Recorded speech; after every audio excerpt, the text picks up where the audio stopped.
Let us start today's lecture on soil dynamics.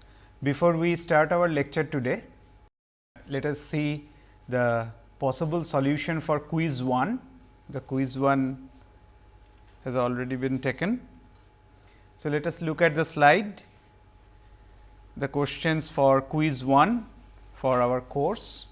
Full marks was 100 and duration was 1 hour, and all questions has to be answered. Now, let us move to the third problem. So, this was the third problem. What it said? A single degree of freedom undamped system is subjected to a forced vibration with a constant amplitude harmonic loading of p cosine lambda t. If the system had started vibrating from absolute stationary state, that is, the initial displacement and initial velocity both are 0. Starting from the first principle, derive the expression for the final displacement response of the system, and then draw the displacement response profile for a limiting case when the exciting frequency, that is lambda, approaches the natural frequency of the system. So, let us do this solution starting from our basic principle or first principle. So, the single degree of freedom model undamped system we are drawing now. So, M k, this is our x of t, it is subjected to a forced vibration with p cosine lambda t. So, that is the basic single degree of freedom model given to us. So, what we know, the equation of motion is given as m x double dot plus k x equals to p cosine of lambda t, that is our equation of motion, or x double dot plus omega square x equals to p by m cosine of lambda t, where this omega is root over k by m is natural frequency. Now, to get the solution, x of t is composed of x of t complementary function plus x of t particular integral. To get x of t complementary function, what we do? We equate it with 0. So, we can write down the equation x double dot plus omega square x equals to 0. Now, let us say x t equals to e to the power s t is the form of the solution. So, we can put it in the expression s square e to the power s t plus omega square e to the power s t equals to 0, or s square plus omega square e to the power s t equals to 0. Now, e to the power s t is non-zero, otherwise it will give trivial solution. Therefore, s square is minus omega square. Therefore, two roots of the equation we will get s 1 s 2 as plus minus root over minus omega square, which is nothing but plus minus imaginary number I omega. Therefore, the complete solution, not complete solution, the complementary function that can be expressed as e to the power I omega t times a constant plus another constant e to the power minus I omega t, because plus I omega and minus I omega are the two roots. So, this equation, as you know, we have done earlier also in the class. The solution can be expressed as a cosine of omega t plus b sine of omega t. The same thing we can express. Now, these constants we have to obtain later on, because we have another part of the solution, that is particular integral. So, now to get x of t particular integral, what we do? First, we assume some form of the solution. So, x p of t, let us say, is expressed as d cosine of lambda t plus E sine of lambda t, because our given function is a harmonic function. So, that is why the solution we are assuming in the form of the harmonic expression. So, it will give us x double dot t as minus lambda square d cosine of lambda t plus E sine of lambda t. If we put this in our basic equation, which is nothing but this one, that is x double dot plus omega square x equals to p by m cos of lambda t. So, now we are putting this in that equation, we will get minus d lambda square cosine of lambda t minus E lambda square sine of lambda t, that is x double dot plus omega square times x. So, d omega square cosine of lambda t plus E omega square sine of lambda t, that is equals to p by m cosine of lambda t. And what we had learned, that now we can equate the cosine components and sine components on the both sides. So, what we can get if we equate the sine components, it will give us E times omega square minus lambda square equals to 0, which will give us E equals to 0, because this is not equals to 0. Omega is not equals to lambda. And what about the other constant d? For that we will equate the cosine terms. Now, equating cosine terms, we can write d omega square minus lambda square cosine of lambda t equals to p by m. Therefore, d is p by m omega square minus lambda square. So, what is the complete solution? Therefore, x particular integral part is p by m cosine of lambda t by omega square minus lambda square, because E is 0, the other component is not there. Therefore, the total solution x of t is now a cosine omega t plus b sine omega t plus this particular integral p by m cosine of lambda t by omega square minus lambda square.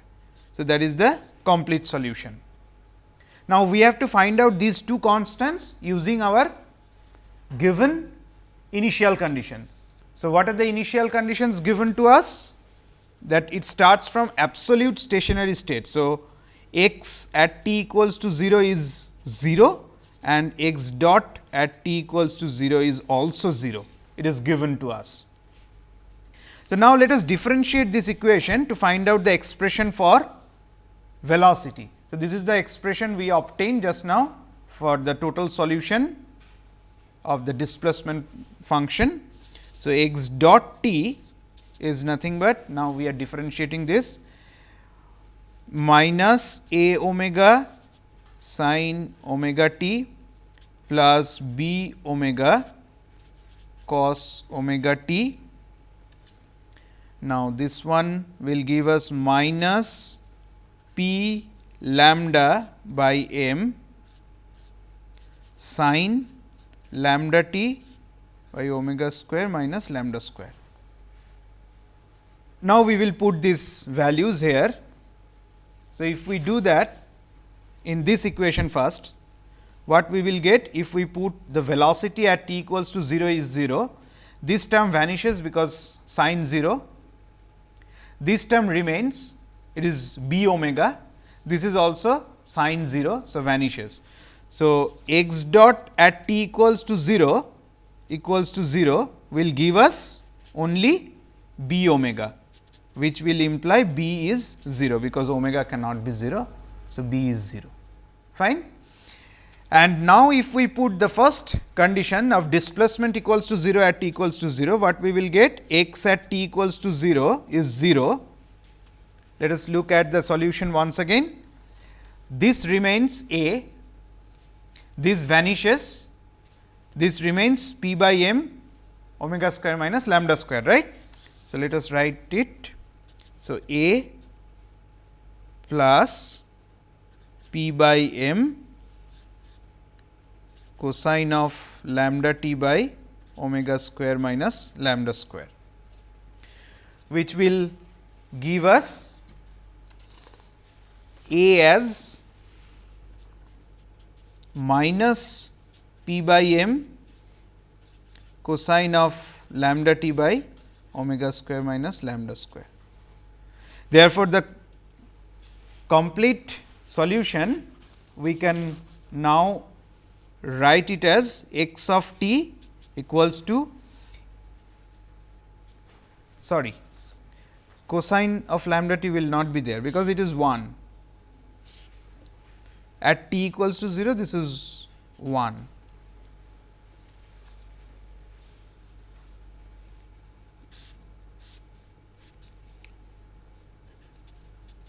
Minus p by m 1 by omega square minus lambda square.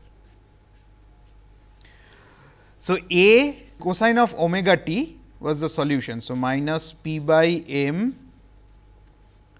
cosine of omega t by omega square minus lambda square, plus b is 0. So, that component is not present, and the third component is. So, let me take the solution once again. Yes. So, A cosine of omega t. So, A is this part. So, cosine of omega t, b is 0. So, it vanishes, and this particular integral part remains.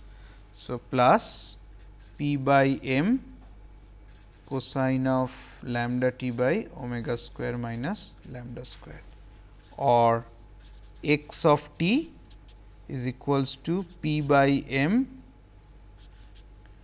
cosine of lambda t minus cosine of omega t by omega square minus lambda square. So, this is the final solution of first part of this problem number 3. Okay?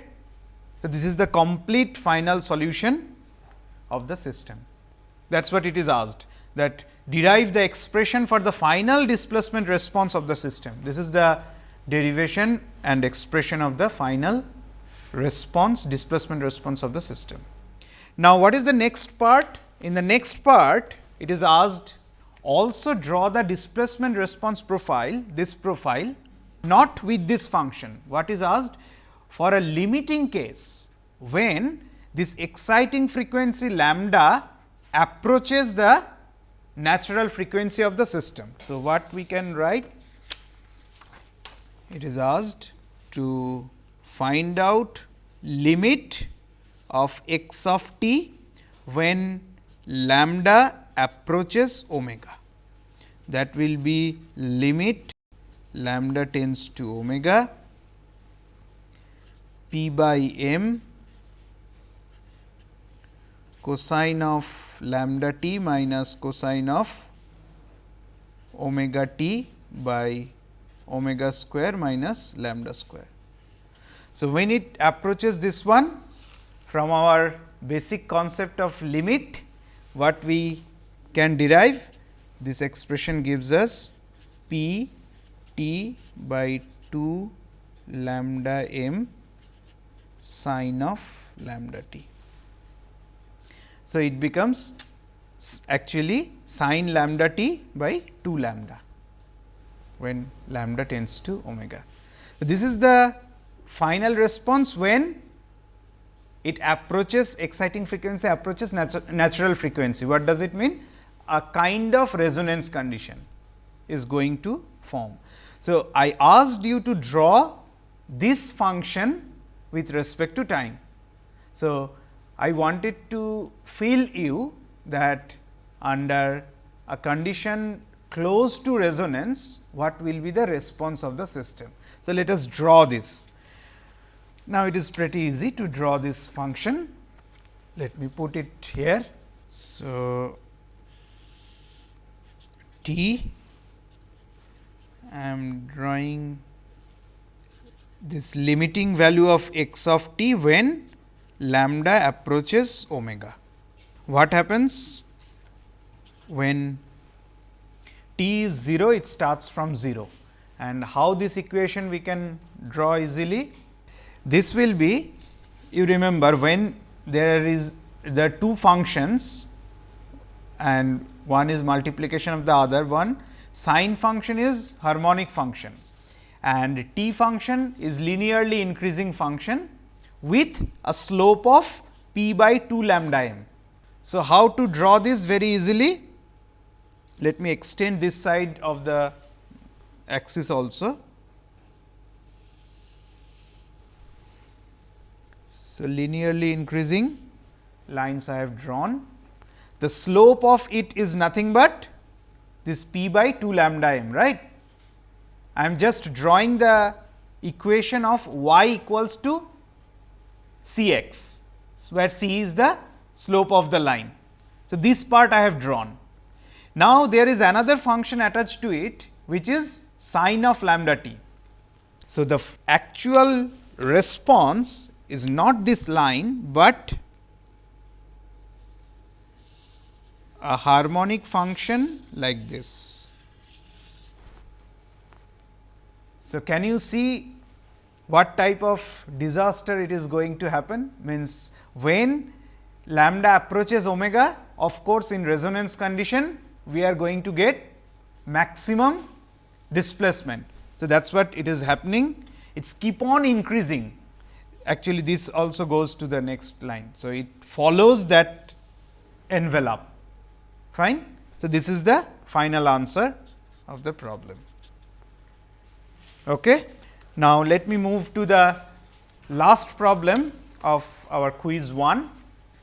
So, the fourth problem was a machine foundation was supporting a machine with a rotating eccentric mass, which gives the design value of the maximum dynamic magnification factor as 1.2. The machine is now replaced with a new machine for the same foundation to support a machine subjected to a constant harmonic loading. If the frequency ratio and damping ratio remain same for the old and new systems, compute the new dynamic magnification factor and also comment on the force transmissibility ratio of the new system. That is, as a designer, I want you to comment on the whether the new machine installed for the old foundation is safe or not. So, let us start the solution of the fourth problem. What it said, initially the machine foundation was of rotating eccentric mass type, and for that the expression for maximum dynamic magnification factor, which is expressed like x m by m e in our usual terms, that maximum value was 1 by 2 eta root over 1 minus eta square. We had derived these things, we know this one. This value is given to us as 1.2. So, only unknown is eta. So, solving this, we can get eta, two values we are getting, one is 0.88, another value is 0.469, and imaginary values are not considered. Of course, as you know, the damping ratio cannot be imaginary. Now, from this again the value of eta equals to 0.88, that will not give a maximum DMF, because in the previous lecture what we have understood, if eta is greater than 0.7, it always keeps on giving a no magnification as such. So, the chosen design value of eta is 0.469. So, this is our design value given to us.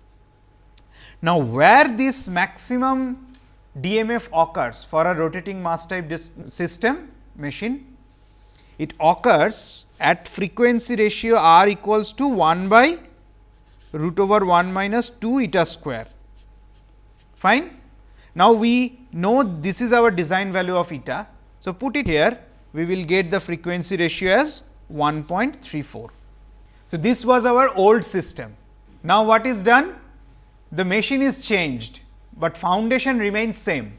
Now, the new machine is subjected to constant force type harmonic loading, but for the system the damping ratio and frequency ratio is maintained as same as the previous case of old system. So, these two values remain same. It is asked what will be the dynamic magnification factor for the new system. So, DMF for the new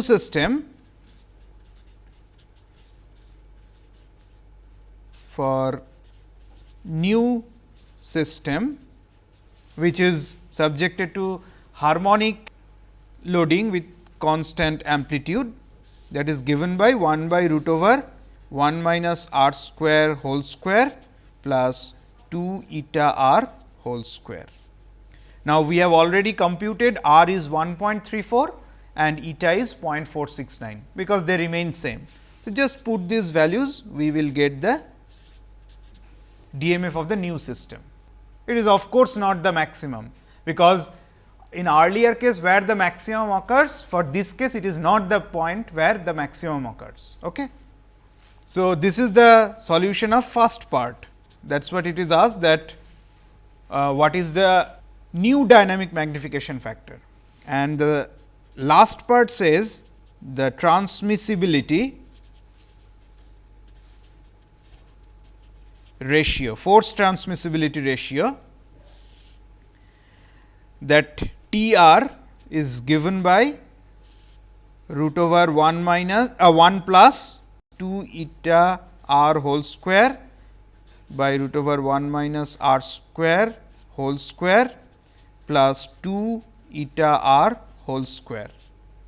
That is the expression for transmissibility ratio. Now, eta is known, r is known, you put these values, we will get, it is coming as 0.13, which is much lower than 1.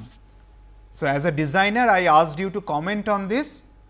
So, the new system will be very safe, because it is transmitting much lower force than what it is subjected to the foundation. So, our foundation will be very much safe in the new condition also. So, that the comment you should provide as a designer at the end of this problem. Fine. So, with this we have come to the end of the solutions for this quiz 1. Now, we will start our today's lecture with module 2 on vibration theory.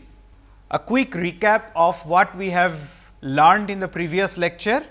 We have seen for any arbitrary excitation how we can compute the solution using the concept of Duhamel's integral if it starts from absolute stationary state. It is similar to the concept of derivation for the impact loading, but it is considered in small infinitesimal strips and then integrating over the entire time for which the excitation is working, we can get the complete response of the system.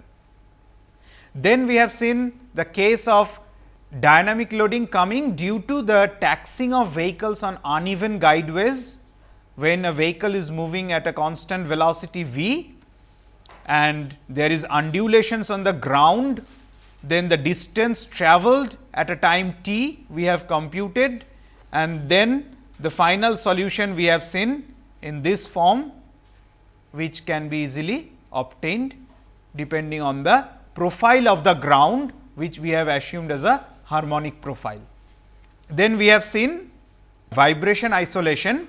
There are two types of vibration isolation, force isolation and displacement isolation, and where are their applications? Practical application of force isolation in case of machine foundations. We want to make our foundation safe with respect to the applied load to the machine, and the displacement isolation, the practical application in terms of structure subjected to say earthquake loading, where the earthquake comes to the ground level and the applied displacement due to the earthquake should not be transferred or magnify at our superstructure level. So, that is why we want to protect our superstructure. So, that is the concept of using displacement isolation. Then we have derived the expression for force isolation, from which the expression of force transmitted to the foundation to the force amplitude of force applied to the machine was obtained, and the expression is nothing but exactly as transmissibility ratio. So, we termed it as force transmissibility ratio, which varies with respect to different frequency ratio and different damping ratio of the system like this. And we have seen that the value of R greater than √2 will always give us the transmissibility ratio, force transmissibility ratio less than 1, which is desirable for the system as a designer. Similarly, the displacement isolation we have seen, if the displacement function for the ground displacement is considered as a harmonic like this, the transmissibility ratio can be expressed in the same form of the force transmissibility ratio. The expression remains same, and that is why the distribution also remains same with respect to the frequency ratio and for different damping ratio values. Then we have seen how the vibration measuring instruments are designed to measure the vibrations of the ground, and the measurement of displacement can be carried out, and this also varies a profile with respect to different frequency ratio, and for a value eta greater than 0.7, whatever be the value of R, we have seen this magnitude will be always less than 1. Now, coming to today's lecture, we are starting with a new subtopic, multi degree of freedom system, basic equation of motion we want to formulate for a multi degree of freedom system.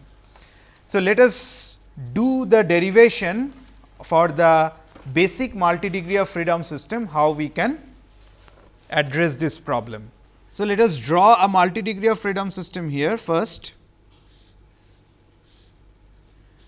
This is mass M1,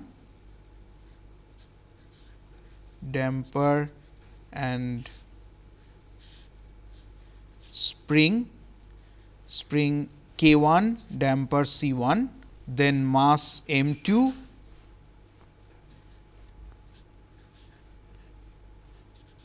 mass M2, damper C2, spring K2, then mass M3,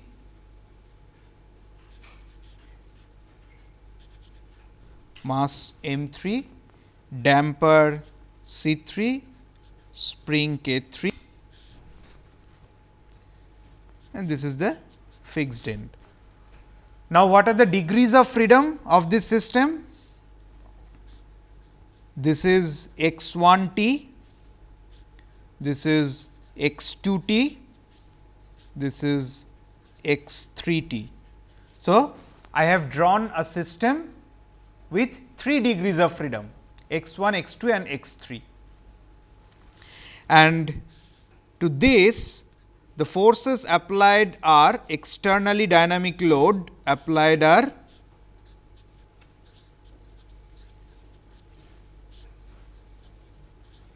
F1t on this first mass, F2t on this second mass M2 and F3t on this third mass M3. So, these are the externally applied dynamic load on the system. So, this multi degree of freedom system, now if we want to derive the equation of motion for this basic system, what we need to do? The first thing, to draw the free body diagram of each component, that is for each mass. Now, we will draw the free body diagram. So, let us do that. Free body diagram for the first mass will be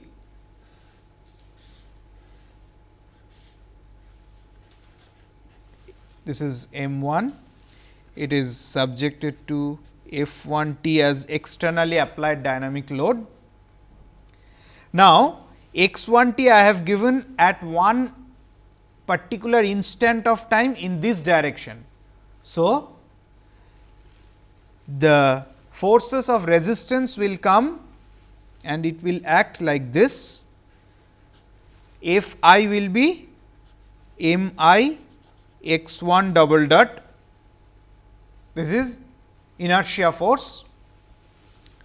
Then there will be a spring force and a damper force.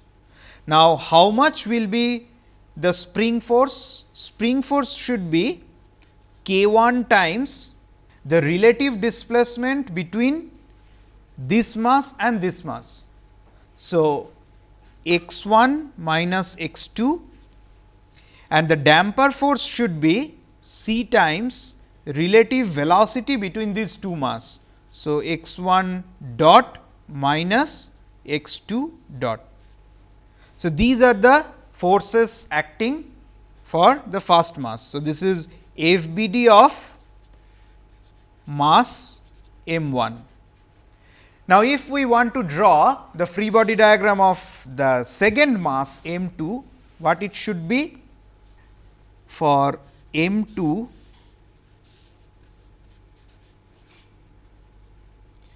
it is subjected to externally applied dynamic load F2T. Now, x2 is in this direction at one particular instant of time, vertically upward we have taken. So, inertia force will be m2 x2 double dot in this direction. And what are the spring forces? This spring force and this damper force, this spring force should be K2 times, let us look at here once again, this spring force K2 times relative displacement between these two masses, and the damper force will be C2 times the relative velocity between these two masses. So, K2 times x2 minus x3, and this damper force is C2 times x2 dot minus x3 dot. Is there any other force? Yes, because to maintain the internal equilibrium of these two systems, whatever forces are acting from this mass m1 to mass m2 connected through this damper and spring, that equilibrium, internal equilibrium has to be maintained. So, whatever this damper force and spring forces are acting in this direction, downward direction, the same magnitude forces must act in upward direction to maintain the internal equilibrium of the system. Fine. So, what will act here? We will have this K1 times x1 minus x2 and this is C1. So, C1 times x1 dot minus x2 dot. So, this completes the free body diagram of mass m2. Now, the third mass, that is mass m3, if we want to draw the free body diagram, what are the forces acting on it? The externally applied dynamic load is F3T. On this side, we will have m3 x3 double dot as the inertia force, because again we have taken at one instant the direction of movement like this. So, inertia force in this direction, and spring force, damper force connected because of this K3 and C3. Now, they are connected to a fixed support. So, there is no relative displacement between x3 and nothing is there. So, it should be K3 times x3 and this should be C3 times x3 dot. Any other force? Yes. We have to now maintain again the internal equilibrium between this mass m2 and m3, right. So, whatever these forces C2 x2 dot minus x3 dot and K2 x2 dot minus x3 dot were acting on mass 2 in downward direction, the same force in opposite direction must act to maintain the internal equilibrium because of the connectivity through this C2 and K2. Clear? So, we will have here K 2 x 2 minus x 3 and here C 2 x 2 dot minus x 3 dot. So, that completes the FBD of mass M 3. So, is it clear now how the free body diagram of each of the masses we have drawn? Now, from this free body diagram, what we have to do? We have to use now D'Alembert's principle. So, now let us use the D'Alembert's principle for each of these free body diagram, that is equilibrium conditions we will consider for each of these masses. And what we can write from FBD of mass M 1, which is expressed here or shown here. So, using D'Alembert's principle, we can write M 1 x 1 double dot in this direction plus C 1 x 1 dot minus x 2 dot plus K 1 x 1 minus x 2. This is equals to F 1 of t. This is first equation we got using D'Alembert's principle for this free body diagram of mass M 1. Now, let us use the free body diagram of mass M 2. So, free body diagram of mass M 2 is here now with us. What we can write? M 2 x 2 double dot plus C 2 x 2 dot minus x 3 dot plus C 1 x 2 dot minus x 1 dot plus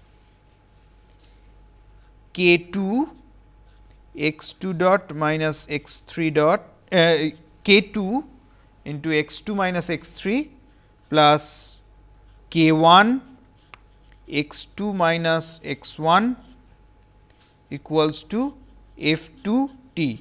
So, this is the second equation. Do you agree with me? What I have done? This one is in the upward direction, this is downward. So, I made it downward by using x 2 dot minus x 1 dot. Similarly, this also I made it downward K 1 x 2 minus x 1. So, that is why all these terms I have taken in one side and the externally applied force I have taken on the other side. Now, from the free body diagram of the third mass, we can use the D'Alembert's principle and write the equation like M 3 x 3 double dot plus C 3 x 3 dot plus C 2 x 3 dot minus x 2 dot plus K 3 x 3 plus K 2 x 3 minus x 2 equals to F 3 t. That is the third equation. Here also what we have done, these two forces were acting upward, we make it downward by just changing the sign x 3 dot minus x 2 dot and x 3 minus x 2. So, that is why we have taken everything on this side, and these are the three governing equations we are getting using D'Alembert's principle for each of the three masses. Now, if this entire set of equations we want to put in a simplified form, what we can use? We can use the matrix form, then we can represent these equations in a better way or in a easier way. So, let us put these equations in the matrix form and let us see how it will look like in the matrix form.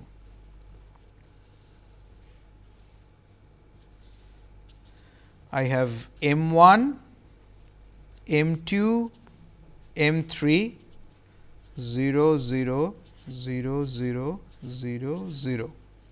with this, the vector is acceleration vector x 1 double dot, x 2 double dot, x 3 double dot. Then I have the next matrix C 1 minus C 1 0 minus C 1, C 1 plus C 2 minus C 2, 0 minus C 2, C 2 plus C 3, and associated vector is velocity vector x 1 dot, x 2 dot, x 3 dot plus k 1 minus k 1 0 minus k 1 plus k 2 minus k 2 0 minus k 2 plus k 3, and associated vector is displacement vector x 1, x 2, x 3, which is equals to the externally applied dynamic load vector F 1 t, F 2 t and F 3 t. So, you can see these are nothing but the same equations 1, 2 and 3 we have written in the matrix form. Okay. So, in other words, we can simply write it as m x double dot plus c x dot plus k x equals to f of t. What does it mean? Even for multi-degree of freedom system, the basic governing equation of motion, the form of basic governing equation of motion remains same. That is mass times acceleration, damper times velocity plus spring constant times displacement equals to applied dynamic load. Whatever we have seen in the single degree of freedom system, the same equation is valid for multi degree of freedom system. Only change is for single degree of freedom system, these were just a single quantity or values. Now, for multi degree of freedom system, these are the matrices, that is, this is mass matrix, this is damper matrix, this is stiffness matrix, and for single degree of freedom system, this acceleration, velocity and displacement were just again a single parameter. In this case, these are the vectors, acceleration vector, velocity vector and displacement vector. Also, this right hand side earlier was a single force, single value force. In this case, it is a force vector for number of degrees of freedom. So, suppose if you have a 2 degree of freedom system, what should be the size of mass matrix? 2 by 2. Size of this damper matrix 2 by 2. Size of this stiffness matrix 2 by 2 and size of this acceleration vector 2 by 1. Size of this velocity vector 2 by 1. Size of this displacement vector 2 by 1. Size of this force vector 2 by 1.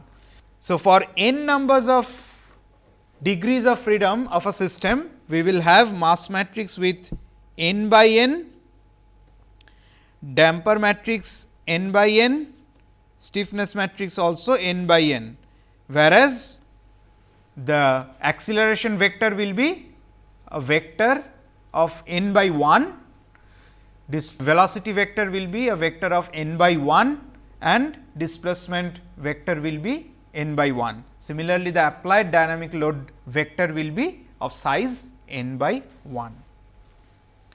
So, this is the general form of the equation or governing equation of motion for a multi degree of freedom system.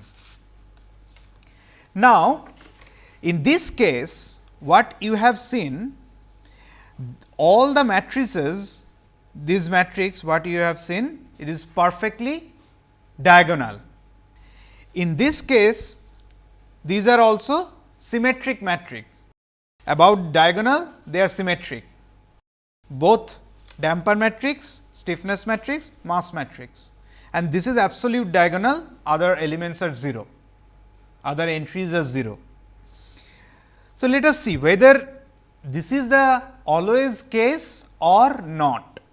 Let us take one example through which we will show the effect of coupling of different parameters, and if the different parameters are coupled, what we need to do to get the solution. So, effect of coupling we are considering for different parameters. Let us take a simple problem of a rigid beam with varied cross sectional area, which is having a mass of capital M, attached to two springs, say K 1 and K 2. I am considering initially just an undamped system to show you the effect of coupling, and say this is the CG of the beam. So, this is center of gravity, and the distance of this center of gravity from these two ends are say capital L 1, capital L 2, and the total length of this beam is capital L. Now, these two springs are connected in such a way that the elastic center of the system is here. So, this point is E c. What is E c? Elastic center. How elastic center is defined? Elastic center is such that, let us say, from two ends the distances are, this is small l 1, this is small l 2. So, elastic center is such that K 1 L 1 is equals to K 2 L 2 at that point. So, that is the definition of the elastic center. Now, we will see that for this system, a 2 degree of freedom system, we are considering both rotation and displacement of the system. So, both rotation and displacement of the system we are considering for this, which is giving us a 2 degree of freedom system. Now, selection of the axis for the rotation is extremely important. Why? Let us see. What I said, the selection about which this beam will rotate, the axis will rotate, is extremely important for this problem to know the effect of coupling. Why it is so? Let us see.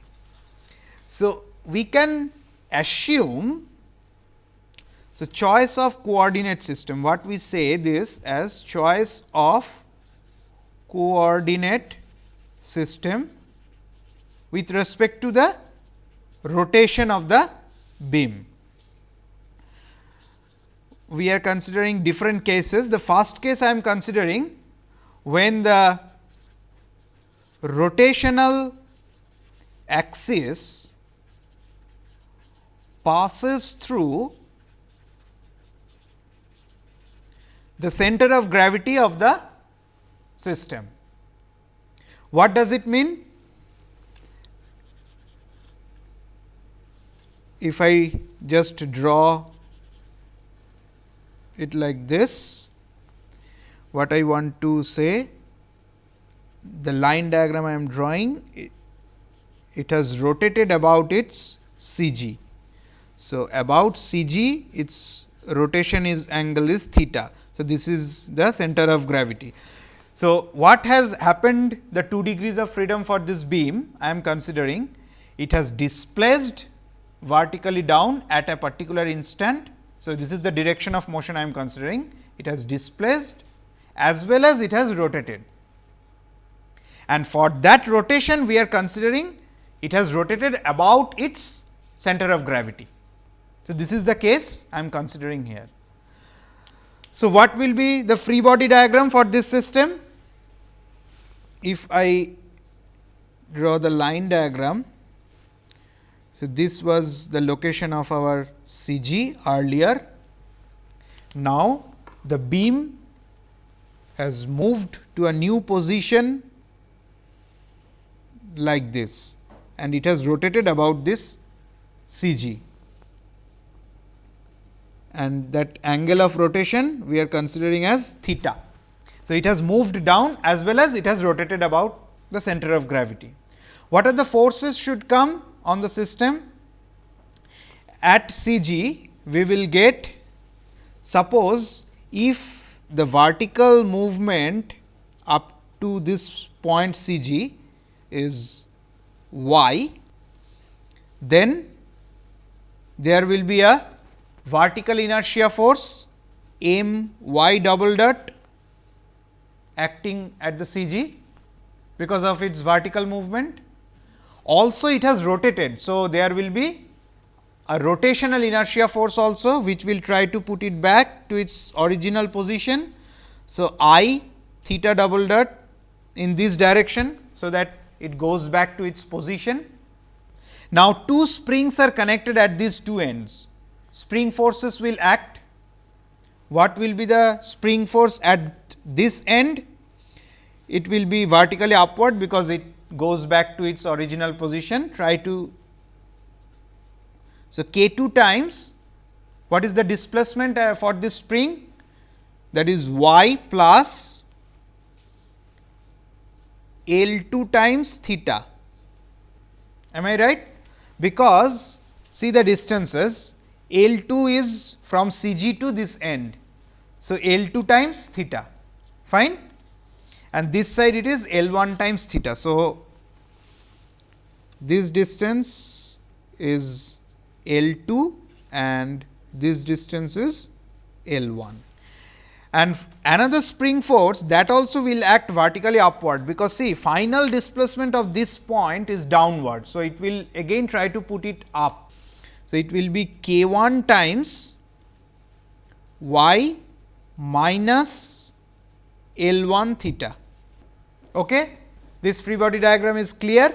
So, if these are the forces, now what we can do? We can write down the moment equilibrium about the CG. So, if we write the moment equilibrium about CG, what we should get? So, sum of moment about that CG should be equals to 0. So, let us put it here, so that we can see all the forces.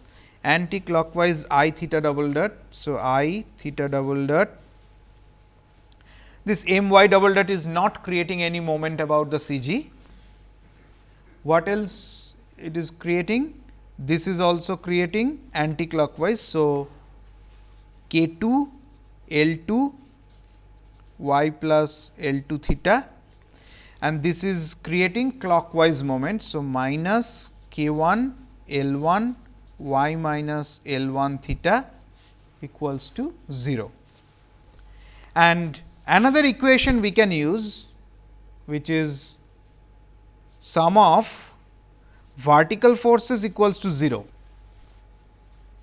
for the system, which will give us m y double dot vertically upward, this is also vertically upward, vertically upward. So, plus K1 y minus L1 theta plus K2 y plus L2 theta equals to 0.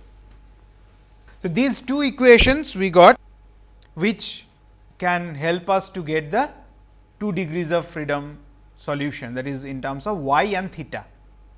Those are the 2 degrees of freedom, right? Vertical displacement and rotation.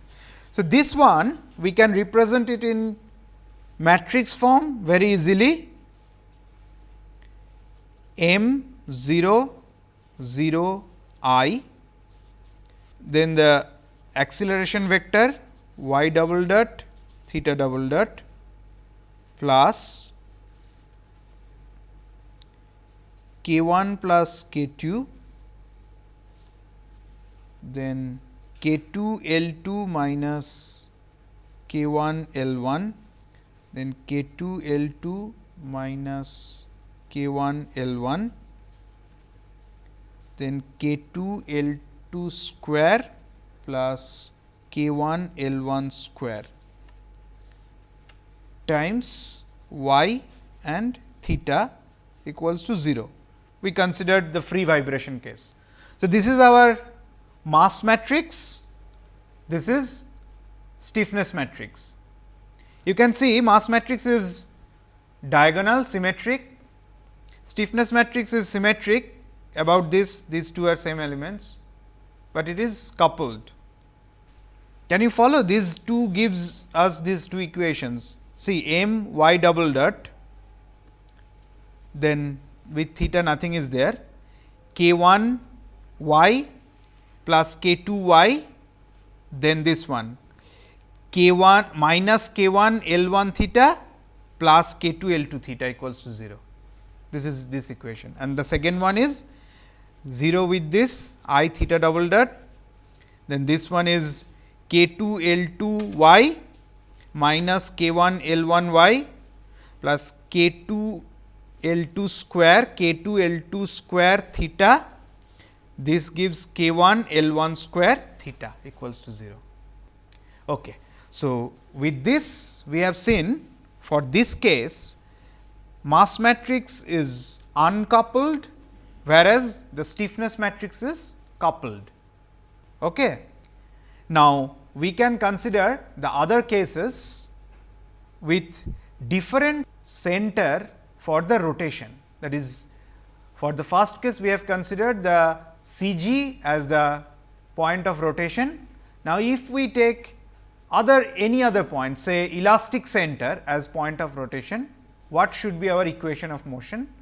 And then we will see any other point, say any corner of the beam we have taken point of rotation, then what should be the equation of motion. So, this depends on the choice of the coordinate system, that we will see in the next lecture.